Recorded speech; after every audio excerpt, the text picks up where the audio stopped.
Alrighty, welcome back everyone for another episode. We're going to be talking about common questions regarding the topic of deconstruction. This week, I'm really excited to unpack some of your questions. Last week, I asked on Instagram if you had questions. I've also obviously been fielding questions almost every week for several years about deconstruction. And so I have a very good idea of the most common questions that come up. And so I'm going to intersperse those along with the questions that we got last week. I've tried to group them and theme them. So if you think that sounds like my question, but it's not exactly the wording I used, it's because I probably got 4 or 5 questions around that, and I've kind of summed it up as a category rather than reading a very specific question. I figured that's probably the best way to go. I had hundreds of questions to filter through, and so that seemed like the best way to do it rather than go through hundreds of questions where so many of them kind of overlap in one way, shape, or form. All that said, I probably still will have a lot of questions to work through. I've written them down here, and there's probably about 35 or so. I'm thinking I'm probably going to break this up into a couple episodes. You know me in questions. I can take an hour to answer one question sometimes. So I'll play it by ear. Maybe I'll break it up into a few episodes. As you know, recently I've been navigating a lot of health issues. I've been trying to unpack some childhood trauma that's been coming up and I'm working through. And so I haven't been as active in bringing out podcasts every single week. I used to do them twice a week. And right now it's probably about 3 a month I'm kind of averaging. And so maybe it would be a good idea to have them slightly shorter, some longer, more in-depth questions, and maybe we'll put out a few more podcasts that way. I appreciate everyone's love, support, encouragement. I love getting your messages of encouragement and chatting with you, and I'm still trying to chat with as many of you as I can over on Instagram. And so thank you for that. I appreciate all of your loving thoughts, prayers, healing vibes, whatever it is you believe in and feel and can send. I appreciate all of that, and thank you for that to everyone that's been there for me in the last few weeks and months as I'm going through these kind of pretty hard times. And so I appreciate all of that. Right, let's dive in, eh? Should we go straight into questions? I guess actually before I do, I should do my usual plugs. As always, check out the deconstructionnetwork.com if you are going through deconstruction and you don't have a community of people around you in your local area that kind of get what you're going through, can support you in what you're going through. Deconstruction can be such an isolating and lonely process. And the deconstructionnetwork.com is a completely free resource. You sign up, you put in your kind of city, your county, your state, your country, and it will show you people that are in and around your area, and you can message them and connect and hopefully try and make some new friends in your area that kind of get what you're going through. Obviously, people aren't going to believe the same thing. Everyone deconstructs in their own way into their own beliefs, but many of us have come from a similar background, and that can be such a huge thing. And so if you're feeling isolated in this journey, do check out the deconstructionnetwork.com. And also, while you're at it, if you want more community, there's a wonderful online community via my Patreon. If you want to support what I'm doing, everything I do is for free. Chatting with people through their deconstruction, supporting them, putting out resources to podcasts, videos, different things like that. All the research I do in this area of deconstruction, it's all free. And the only reason I can do that is because people support me on a monthly basis. They give $5, $10 a month.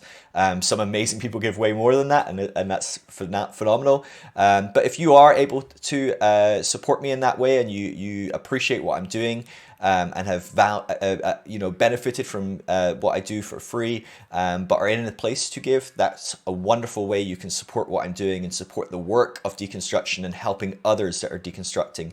And obviously, because I do everything for free, there's not much I can show you in appreciation for that. I can't give you a copy of my book or get access to my online course or whatever it is that other people charge for. But we do have a wonderful online community on Discord where we connect and chat about all sorts of things and support each other through the day-to-day journey of life as we deconstruct. And so you would be able to join in on that. We do regular Zoom calls, audio chats, and all sorts of other things. And so it would be great to have you on there if you do want to support what I'm doing and be a part of that online community. It's patreon.com/Phil Drysdale or phildrysdale.com/partner. You can do that through either website. All right. Enough of that. Let's dive into some of these questions. So the number one question I hear across the board all the time. And gosh, it is telling of the backgrounds we are coming from, is how to navigate the fear of hell. So many people ask me this question. As they deconstruct, they are terrified that they might be wrong and they might be going to hell. Or maybe they don't even believe in hell anymore. They actually physically are like, no, that's definitely not a place. They've logically come to that concept and gone, there is no place called hell. I cannot go there. And yet they still have nightmares where they were wrong and they have died and God is sending them to hell and they're going to be tortured for eternity or something like that, that can be so vivid and so real and so terrifying. That's something that people have often. I frequently talk to people that haven't believed in hell for decades and yet still have night terrors and anxiety where they just randomly think, what if I'm wrong? What if there is a hell? What if I'm going to burn forever? And the truth is there's many components to navigating this. For some people, it might be that just intellectually engaging with the concept of hell, the theological concept of hell, will be helpful for you. For example, what most people are taught in kind of the conventional church today, the modern church today, is that if you don't believe in God, you'll go to hell. If you do believe in God, you'll go to a place called heaven. But actually, across the breadth of Christianity and across the history of Christianity, that's not the only way to see the afterlife. In fact, it was only like one third of people, really, one third of the group of early Christians believed that. A whole other group of Christians believed that there was no afterlife, or that there was no afterlife for those who didn't believe in God, but those who believed in Jesus would get an afterlife. So there was no hell, but just a heaven.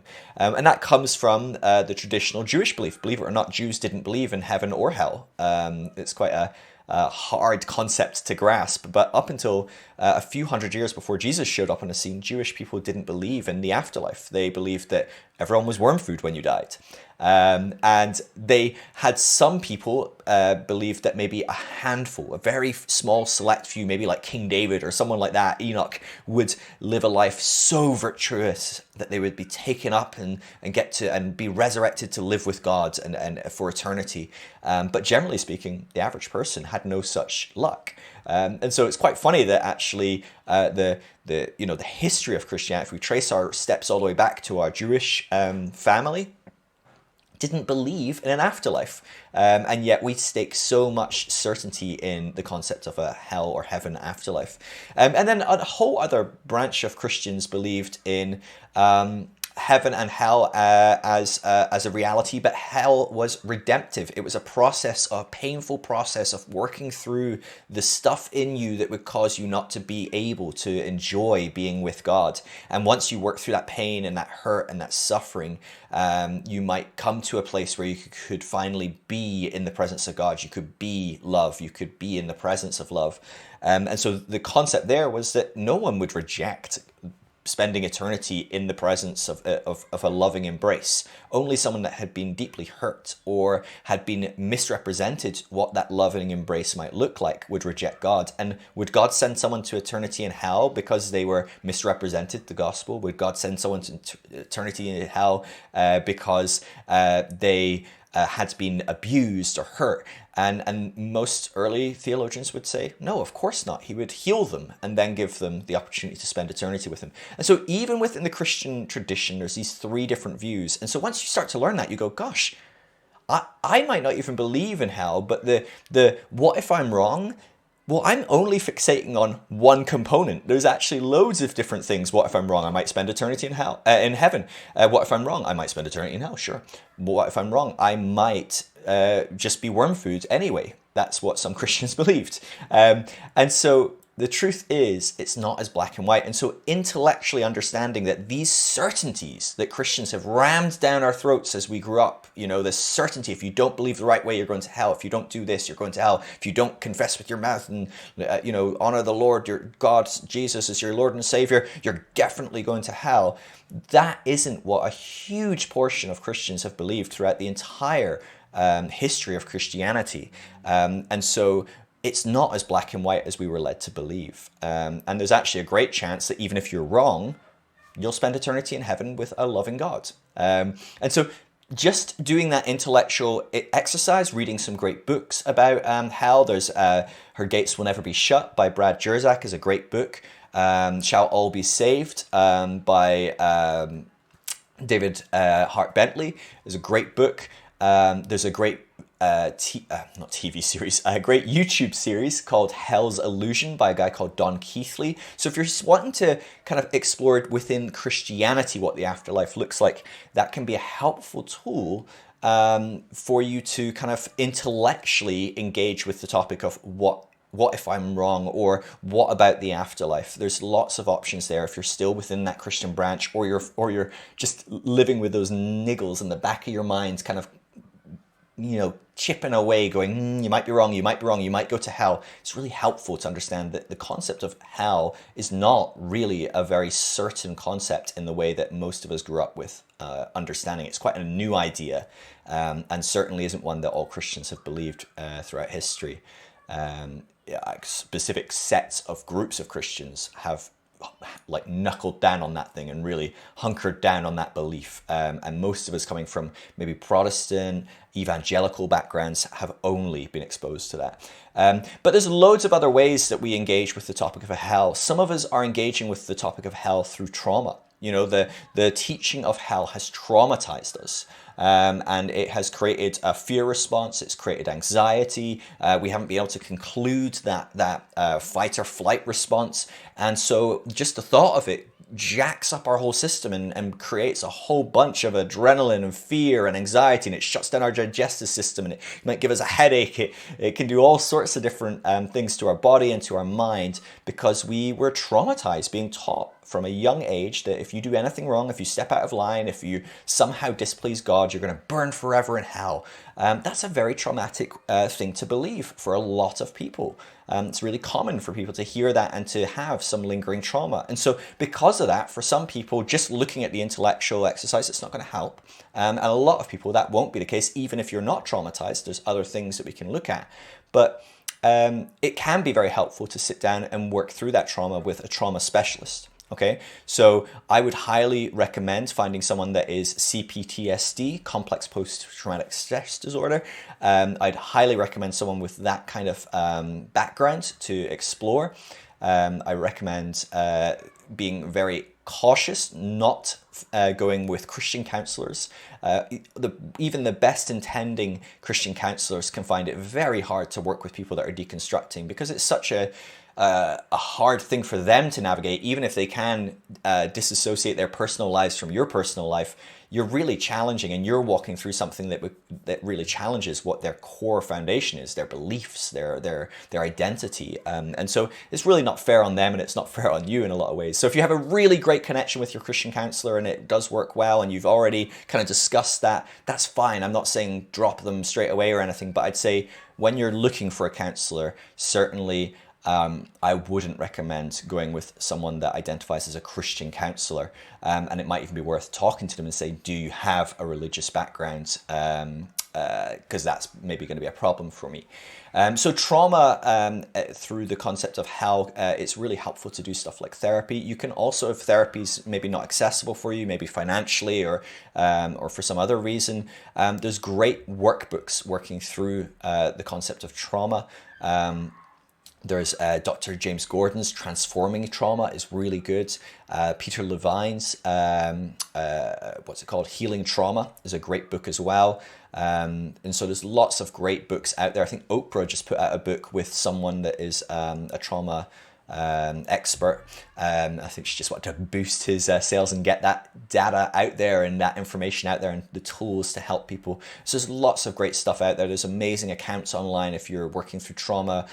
Brian Peck, Room to Thrive on Instagram and Facebook. Laura Anderson, Dr. Laura Anderson on Instagram. The Religious Trauma Institute is a phenomenal resource there. It's on Instagram as well at religiostraumainstitute.com. There's lots and lots. And if you check out my Instagram, you'll find links to so many of these different resources. But do not underestimate working through the concept of hell. I'd say that the trauma component is one to look at, especially if you are in that place where you're like, I've intellectually made peace with the fact that I don't believe in hell, but it's still bothering me. I'm still having nightmares. I'm still freaking out a little bit every now and again. I think about it and I just freak out. That's maybe something to revisit and think about. Another component is honestly time. Now, like I said, you could go years and years and still this be a problem, and that might point to some underlying issues. But for a lot of people, it's just time. It's waiting to see if the lightning strikes after you leave Christianity or something like that, right? So you step outside the church and the lightning bolt doesn't come. You move in with your partner and the lightning bolt doesn't come. You stop believing in hell and the lightning bolt doesn't come, right? You go to a humanist church service and the lightning bolt isn't there either. And there's this fear built into us and established into us because we're taught over and over and over again that God will reject us if we reject him, that the hedge of protection will be removed, or all these different Christianese lingo. But the truth is, sometimes it just takes time to realize that I'm not on the wrong path. This path is actually making me more healthy, more whole. I'm getting better. I feel happier. I feel healthier. My relationships are thriving. I've never felt so mentally well as I work through my own stuff, and I find permission to work on myself and better myself. That stuff over time does a huge amount to make you realize that it's okay. You're going to be okay. And so some of that really helps with the fear of hell, as you realize that it isn't going to be a thunderbolt from the sky, right? The lightning bolt isn't going to hit you. You suddenly realize, oh, it's going to be okay. Maybe I'm not going to go to hell. So that can be a huge thing as well. There's so much to say about the concept of hell, and I do really recommend if this is a problem for you, to certainly consider these things. You can always message me if this is really a problem for you, and we can talk about that a little bit more and see if there's more going on. Sometimes there can be more going on. Sometimes it takes a more nuanced approach. But those are the main kind of things that I would honestly recommend. Is a lot of the time just taking time, recognizing that it's normal to be fearful of this. You've been taught to be fearful of going to hell your whole life. Of course you're scared. Of course you are. That's a really normal, healthy response. It's not a healthy response, 30 years later or something, but if you're just starting to deconstruct and you're fearful of being wrong and going to hell, that's really normal. It's okay that you are worried about that. It goes on to our second question, which was, it came from a lot of people when they said, what if I'm wrong? What if conventional Christians are right? And that's a really hard one to navigate, right? Because at the end of the day, we don't know, right? We're all doing the best we can, and we're all led by what we think makes the most sense to us today. And so for most of us, what conventional Christianity was teaching worked for us. For many, many, many years, we believed it. And at some point along the path, a whole host of different beliefs and beliefs were questioned, and doubts arised, and we started to look at different things, and we maybe educated ourselves differently, or maybe we were hurt in a certain way. Maybe we found that we had been subject to different abuse within the church or from leaders. There's so many things there going on. But for one reason or another, we started to go, this doesn't make sense. There's got to be a better answer. Now, some of us haven't found that better answer. So when you come out and you don't feel so convinced of what you believe today, which is really common, the most common expression of people that first start to deconstruct is to not know what they believe. They just know what they don't believe. But because we don't have a solid, firm, like absolute belief in those kind of early stages, and maybe ever, it's very easy for us to go, well, that was an absolute belief. So what if it was right? Because at least they have a concrete belief. I could be wrong. The only thing I'm concrete about right now is it's not right. But that might be wrong, especially when we're starting to be critical and doubt and question. It's easy to be critical of ourselves and doubt ourselves and question our ability to discern what's true. Now that's, again, normal and healthy development. It's okay. It's good. Go question it.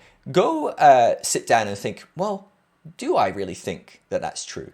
Do I really think that maybe Christianity is true? What you'll probably find is very quickly, if you give space to that, you'll find that you definitely don't, right? So you'll sit down and go, do I think that if there was a God, that God would show love through murder? I don't know if I would do. If there was a God that could do anything, that God would limit himself to only be able to forgive through the mechanism of killing people.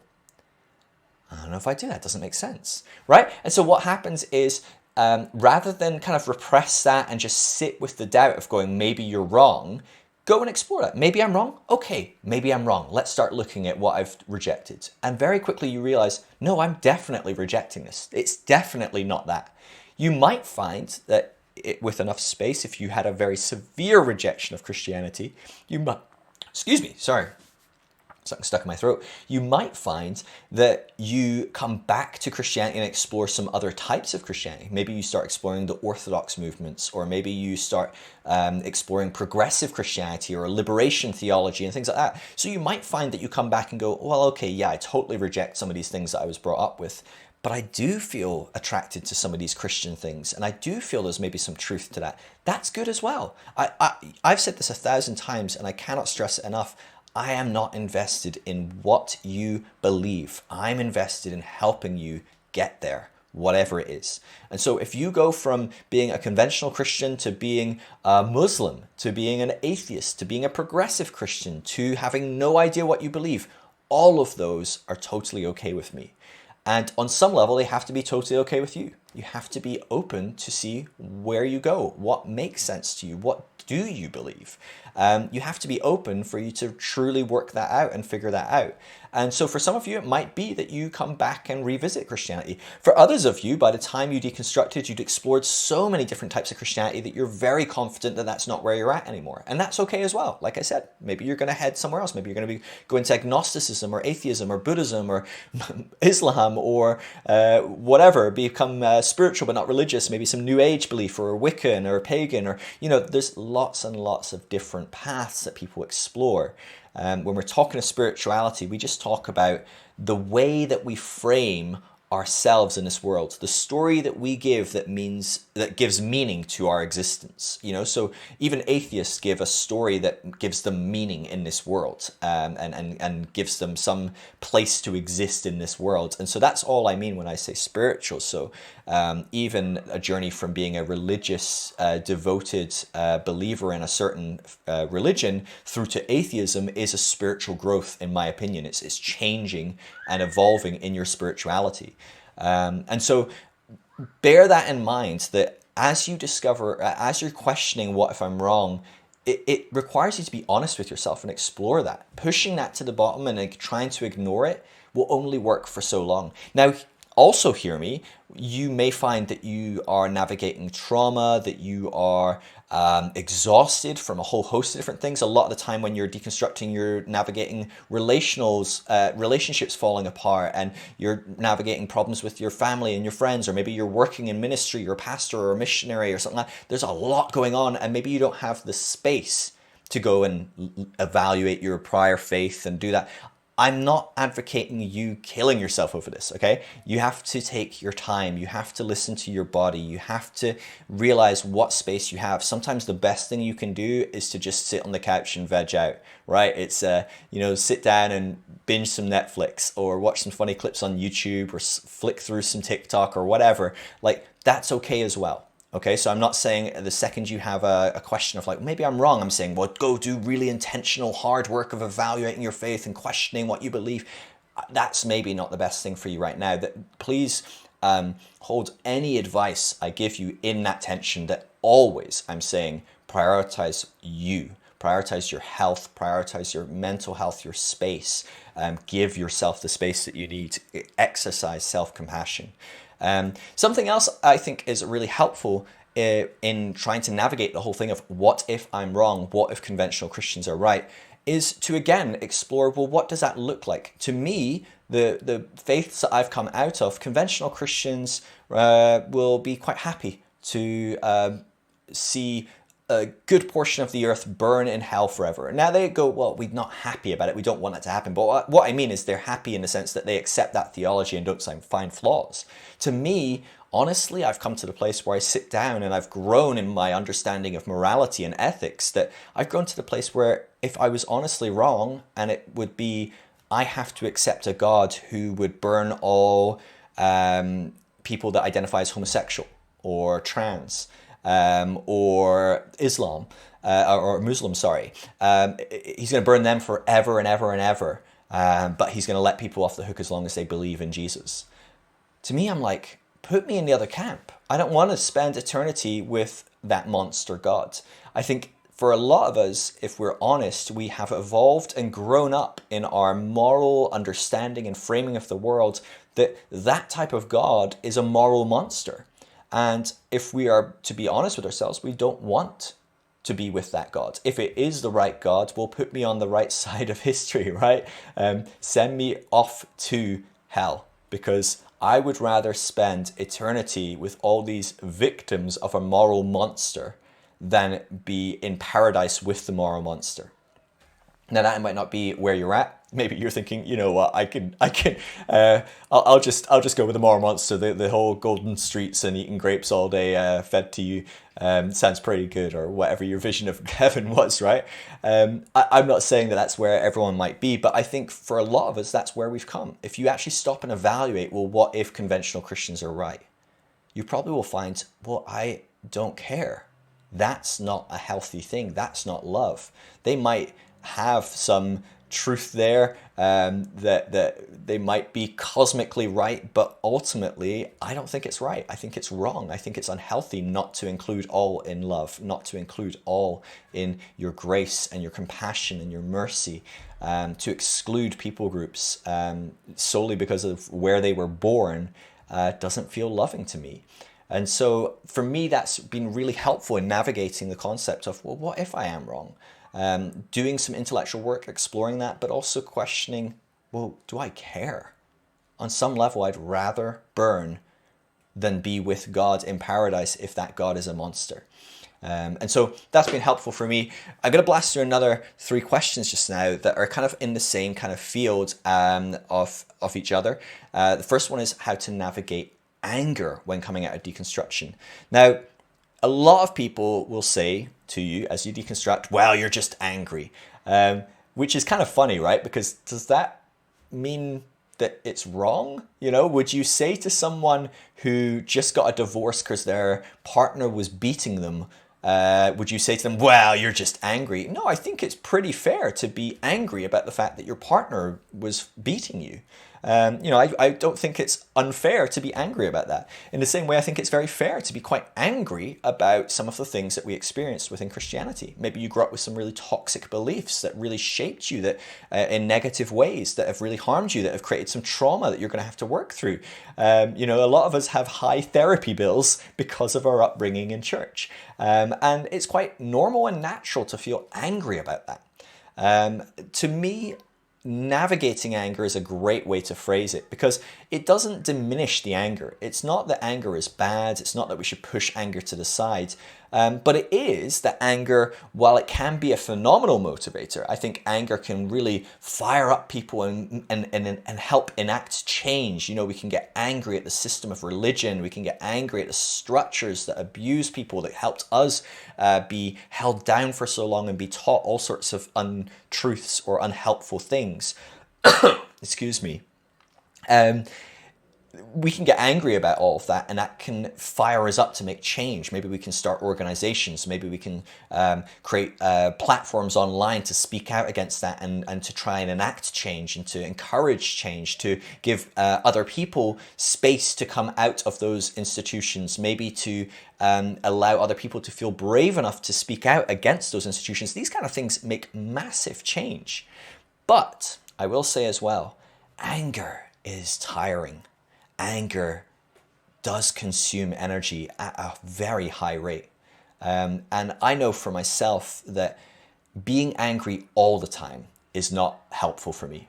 I definitely see the occasional tweet or Instagram post and think, fucking hell, like I'm so angry, like this idiot, what are they doing? Or what, why the hell are people still talking about this way, or whatever. I'm with you. I get upset, I get angry. And that can be a very helpful channel for me to move me into action and to, or maybe it highlights some pain that I need to work through and heal as well. Like I think anger can often be a mirror that's held up in front of us that reflects how we still need to grow and be healed as well. Some of the things I get angry about, it's about the other person, but sometimes it's about me as well. And it's revealing, gosh, Phil, you were hurt in that area.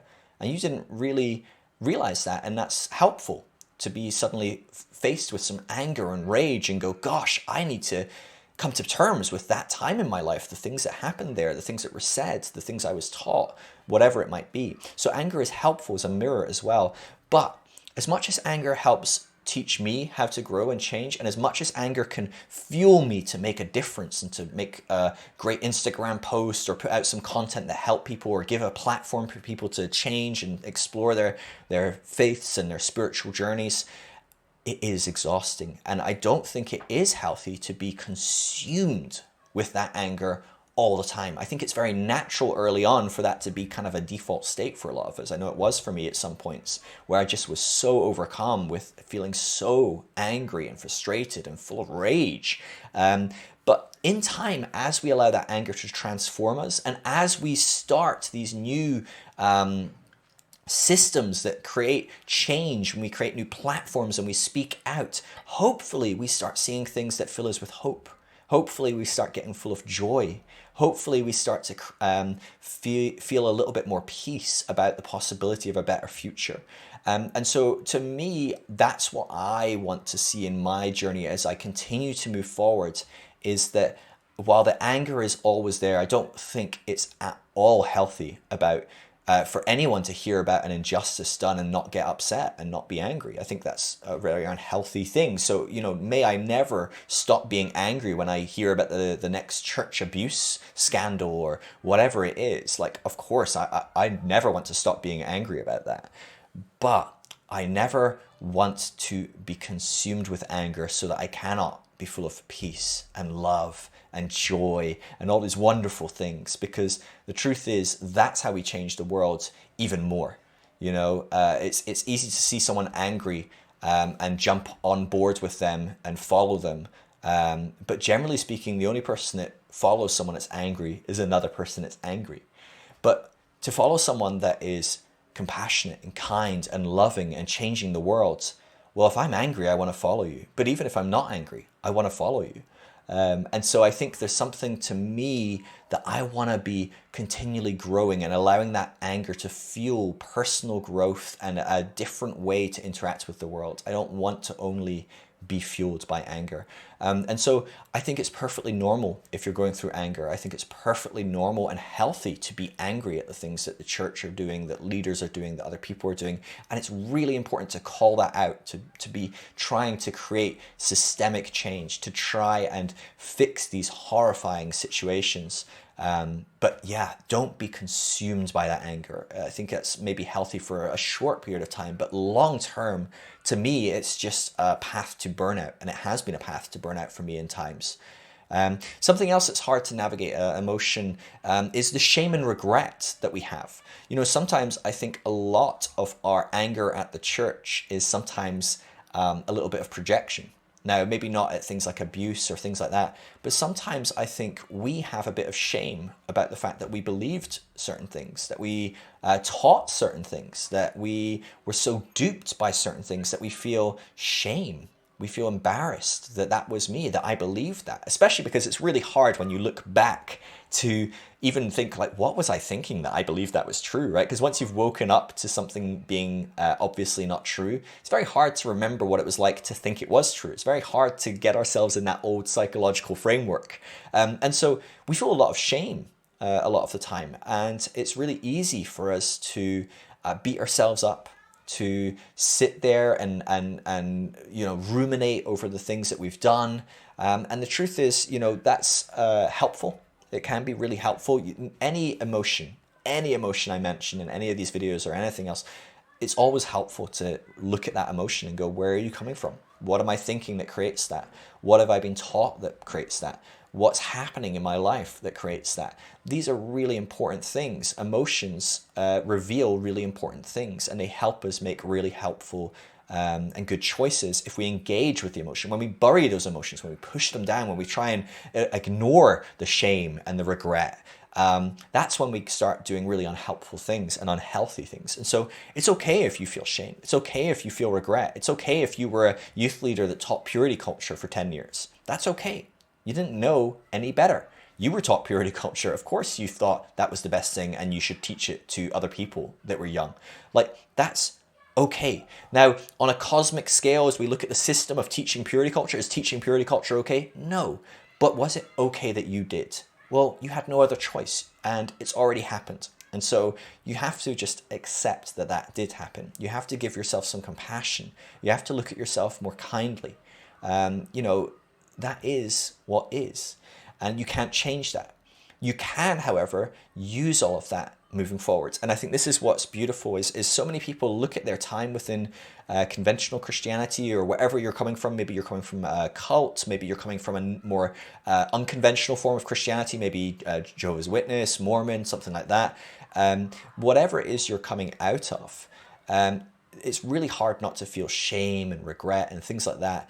But the truth is, that doesn't have to be wasted time. We can often look back. I remember talking to a pastor once, and they were looking through all their journals, and they were talking to me, and they had dozens and dozens and dozens of journals, and they're like, these are full of all my prayers. And the time I would just think about other people that I loved, and I'd write down my thoughts and my prayers for them, and I'd ask God to intercede in their lives, and I would think about my life, and I'd try and figure out how am I going to be a better person, and I'd ask God to make me a better person, and God would speak to me, and I'd write that down, and I'd pray. And she's looking at all these journals going, I've wasted all these years doing this. And in one sense, maybe on one sense that feels very true, and it might even be on some level true. But the truth is, anyone that knew this pastor, anyone that knew this person would say that was not a waste. She helped so many people. She loved so many people. She developed in so much as a person, and developed in her character and her ability to love. These years, maybe spent differently than she could have actually formed her into the amazing person she is today. Maybe she would never have deconstructed it if she hadn't spent those years doing that.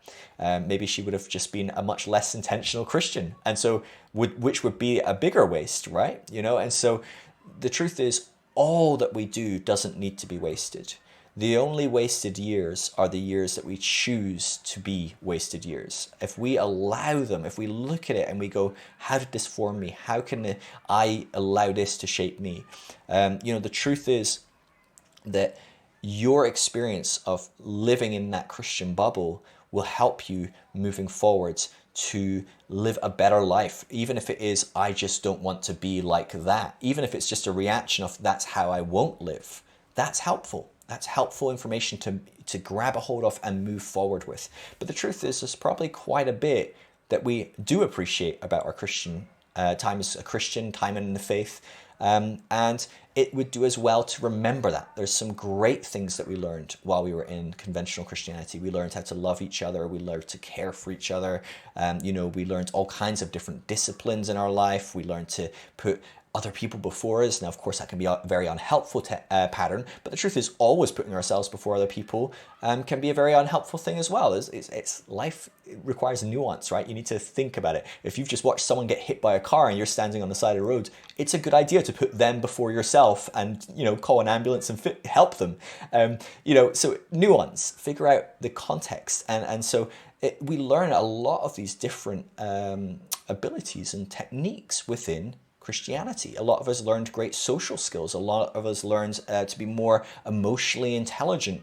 Many men learned to get in touch with their emotions more through the mechanism of prayer or journal that they might not have in a less quote-unquote touchy-feely environment. A lot of men skew very feminine within the church, which is kind of funny because churches hate that, right? They're all about men being more masculine, but actually men become more feminine within churches on the whole. And that's a positive, right? And so there's loads of different benefits that we can pull from those years, and it doesn't have to be completely wasted time. And so it's okay if you feel some shame and some regret. That's helpful. It's your teacher. Sit with that pain. Sit with that emotion, evaluate it. What's it bringing up? Why do I feel like that? How am I going to work through this? Again, therapy can be really helpful for working through these things, or journaling, or meditating, contemplating. There's so many different ways, even just talking about it with friends and family, if you have those still. Talking about it with your partner or something like that can be really helpful as you navigate that shame and regret. The other emotion, the last one I want to talk about, is guilt. And guilt is a huge one. There's regretting your time within Christianity, but there's a whole other component of being guilty about your time in Christianity. I touched on it slightly earlier when I was talking about maybe the example of teaching kids purity culture. And now you're on the outside and you go, oh my gosh, I was really harming these kids. I was teaching them, I was overly sexualizing children. I was teaching them really unhelpful things about sexuality, about sex. I maybe really hurt some kids that might have been LGBTQ+. There was all sorts of things there that I feel really guilty about. And again, I say, sit with that, process that, look at it. But as best you can, be compassionate again. In the same way that you wouldn't you wouldn't beat up someone for being Muslim when they were born in Baghdad. You shouldn't beat yourself up for being Christian when you were born in Iowa or something like that, right? It's funny because I think because we have changed. Look at the example of maybe the person born in Baghdad. If you were born in Baghdad and your family died in bombings during the first war in Iraq with the first Bush, and there's a bunch of bombings and your family die, and then you get brought under the wing from some militant group of Islam, and they heavily militarize you and fundamentalize you, and you become a terrorist. Part of us can look at that and go, well, of course they became a terrorist. Yeah, gosh, a bunch of Americans killed their family. No wonder they hate America. No wonder they ended up fundamental. They were taken in their orphanage that took them in was a fundamental radicalization group. Of course that happens. It's very easy when people are far away and sometimes to look at that and go, well, of course, of course, if I was in their shoes, that would be me too.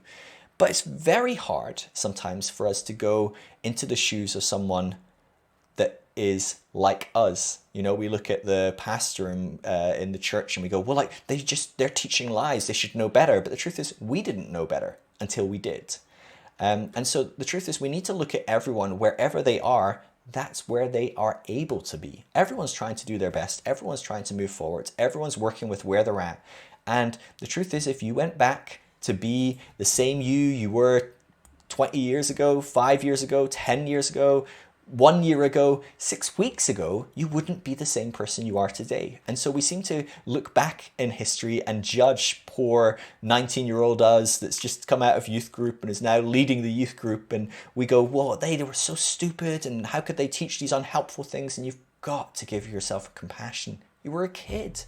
You grew up in the church. You were brainwashed into believing purity culture at every angle. Gosh, you were constantly pulled aside and taught about the dangers of masturbation, the dangers of the gay agenda, the dangers of blah, blah, blah, blah. Of course you believed that stuff. Of course you taught that stuff. You didn't know any better. There's got to be some compassion to our previous selves. And so it's okay if you feel guilty, but don't let that fester on. Don't sit in that guilt forever. Allow that guilt to teach you. Allow that guilt to transform you. Look at that guilt and go, why do I feel guilty? Gosh, I feel guilty because I hurt those kids. Okay, stop. What can I do about that? Can I change who I was? No. Could I contact some of those people and say, hey, I'm really sorry that I taught you some of those things and I don't believe that anymore. And if there's anything that I did that hurt you, I really apologize. Maybe you could do that. Would that help? Because that's something you can do today. Can you extend some compassion to yourself now and allow that to transform how you feel about the situation? Can you look at that younger you and go, well, of course you did what you did. I totally understand the passion and the zeal that I had back then, and I release any shame or guilt that I'm putting on myself, because that doesn't change anything. The person that I'm shaming and guilting doesn't exist anymore. I'm a different person, right? You today are shaming your old self and feeling terrible about it today. That old self is gone. They don't exist. The only person that exists is you today, and you do know better. You know better enough to be feeling guilty and shameful, right? So you have grown. You are better. There's no benefit to sitting and wallowing in that guilt. And so please don't do that. Don't do that to yourself. You've got to let go. You've got to move forward. I had a great conversation with Joshua Harris about this on my podcast. You can check it out. Can't remember what episode number it is, but it wasn't that long ago. So if you check it out in the last kind of 20, 30 podcasts or so. And we talked about that. You know, he wrote the book, I Kissed Satan Goodbye. He was very fundamental in the creation of a lot of purity culture in the 90s. And he deeply regrets that, and has come out and spoke out against that. He's been part of helping create a documentary that speaks out against that, and he's been very vocal about his change in beliefs, and he has had to sit with a lot of pain knowing that he harmed so many people. And I talked to him about that, and I talked about how do you navigate those guilt and that guilt and that shame and the regret. And so if you're personally really struggling with that, it might be helpful for you to listen to him talk about how he navigated that as well, because there's some really great stuff in that episode. One of the things that I wanted to talk about, I posted about this week. I hope you don't mind, we're just rattling through these. I know it doesn't feel like I'm rattling. We've done, 5 questions in 45 minutes. But I'm trying to get through as many as I can. We'll pause at some point and pick it up again next week. But one of the things I talked about this week was struggling with mental health. How important it is to understand that struggling with mental health is very, very, very, very common if you're deconstructing. 50% of people, period, across the board will struggle with depression or anxiety in their life. I think it's between 7 and 8% of people in life will experience post-traumatic stress. Complex post-traumatic stress might be even more. There's not very good numbers on that yet. It's still such an early emerging field of study and diagnosis. But loads of people are undergoing different types of work to work through depression and anxiety and trauma and things like that. And the truth is that Christianity on the whole has done a terrible job in handling mental health. Despite the fact that half of people will struggle with depression and anxiety, most people in the church are taught not to go to therapy. If they are told to go to therapy, they're usually funneled into some form of Christian quote-unquote therapy, where generally they're not very qualified. They do different deliverance programs. They pray to get demons out of you. They encourage you, well, if you just read your Bible more or pray more, your depression will go, your anxiety will go. They'll quote things and say, well, the joy of the Lord is your strength, or the fruits of the Spirit include joy. Depression isn't a fruit of the Spirit. You should just, and they shame by doing that. Or they say, well, anxiety is just worry, and Jesus says don't worry. And so they shame again for being worried or for being depressed. And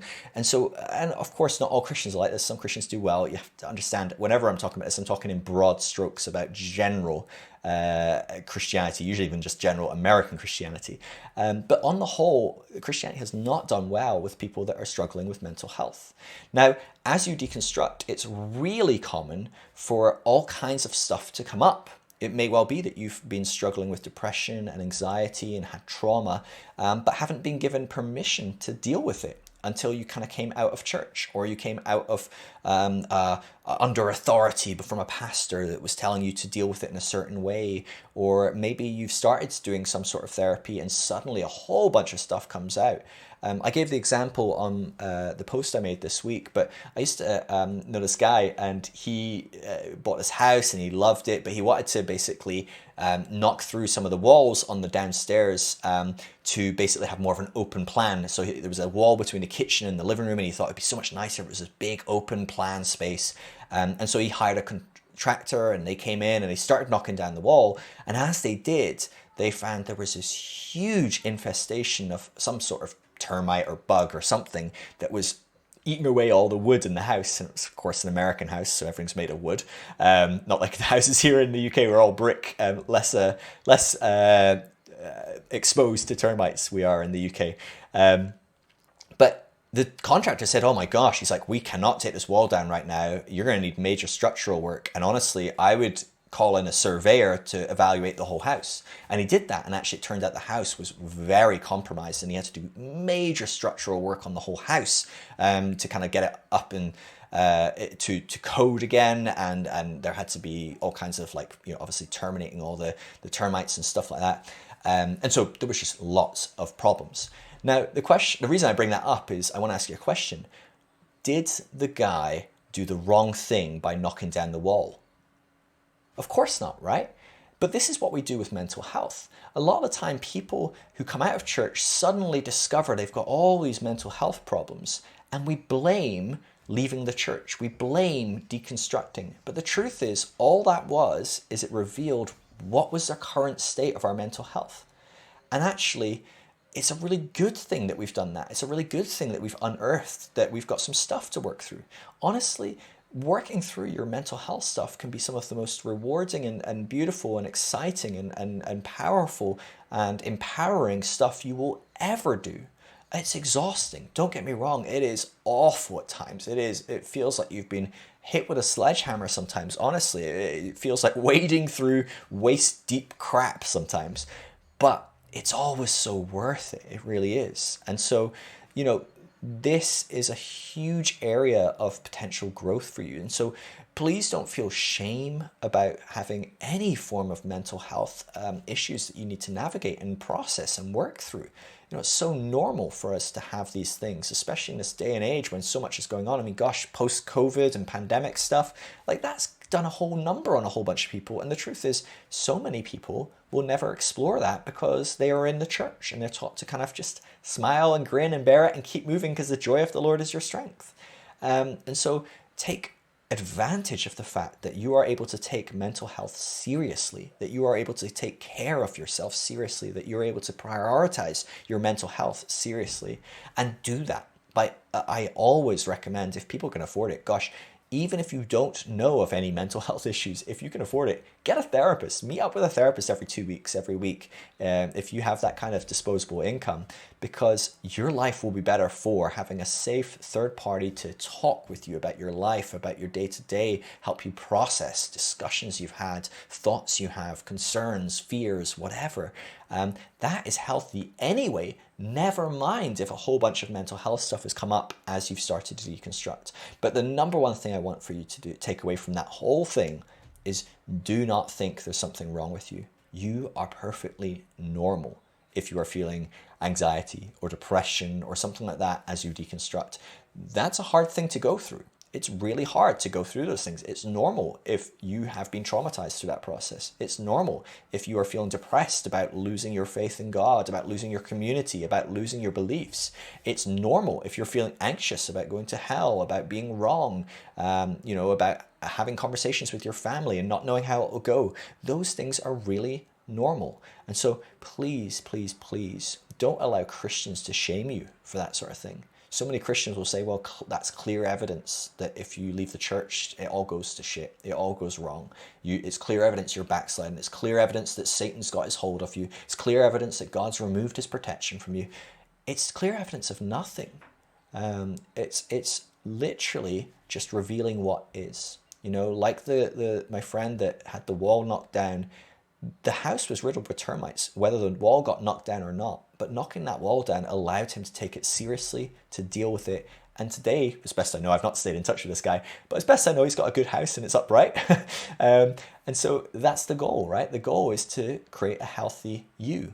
And so revealing the problems that are going on there is not a bad thing. That's a good thing. You should be proud of doing work that is intentional about growing and developing who you are.